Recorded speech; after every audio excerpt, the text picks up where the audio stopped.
Жыл сайын 5 миллион әлемде осыншама бала телефонға телміріп, көп қозғалмаудың салдарынан көз жұмады екен. Мұндай жаға ұстатарлық статистиканы дүниежүзілік денсаулық сақтау ұйымы жариялады.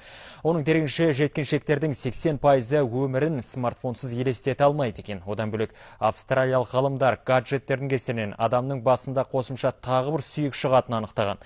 Смартфонның біз білмейтін тағы қандай зияны бар. Шетелдік әріптестерінің мәлімдемесіне отандық сарапшылар не дейді? Әріптесім Гүлназия Жалғасқызын тыңдайық.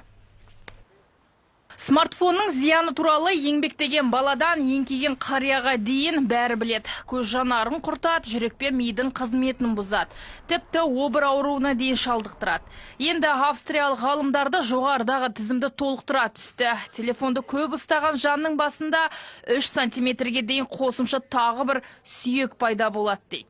Такое мнение имеет место жить, потому... австралиялық ғалымдардың мәлімдемесімен келісуге болады. Телефонды көп пайдаланғандарда сүйек бұлшығы жүйесінің қызметі бұзылады. Соның салдарынан қосымша сүйектердің өсіп кетуіне алып келуі әбден мүмкін.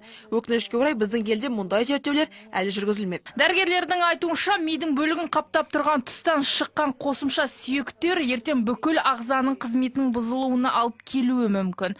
Ал дүниежүзілік денсаулық сақтау ұйымының дерегіне сенсек, жыл сайын телефонға телміріп отырғанның кесірінен 5 миллионға жуық бала көз жұмады екен. Көп балалы ана Гүлвира Балтабайдың сөзінше, мұның барлығы жеткіншектердің бос уақыттарын дұрыс пайдалана алмауының кесірі. Балаларымызға қатарынан қалмасын деп, ұялы телефон, смартфон әперіп жатамыз. Дегенмен, сол телефонды әпергенмен біз балаға ауру сатып алып жатқанымызды көп ата-ана сезінбейді. Баланы пайдасы бар, көп жаңағыдай секцияларға жазу керек деген сияқты.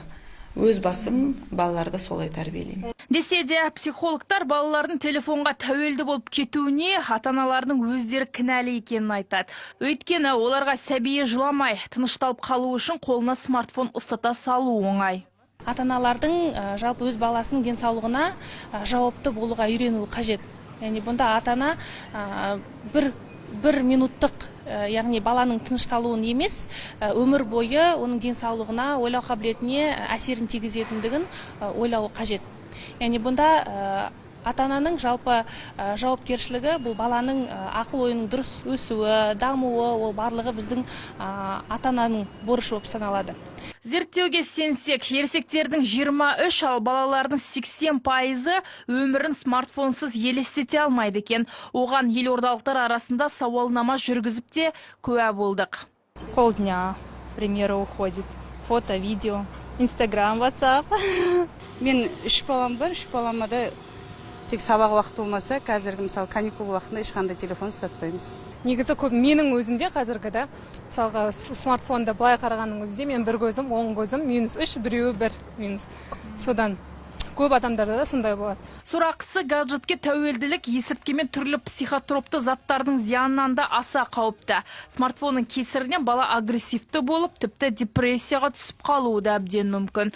Сондықтан мамандар ата-аналарға баланың тағдырына бейжай қарамай, оларға көбірек көңіл бөлу керектігін еске салады. Гүлназия Жалғасқызы, Нұрай Құрақбаева, Нұрила Есіркеп, басты жаңалықтар.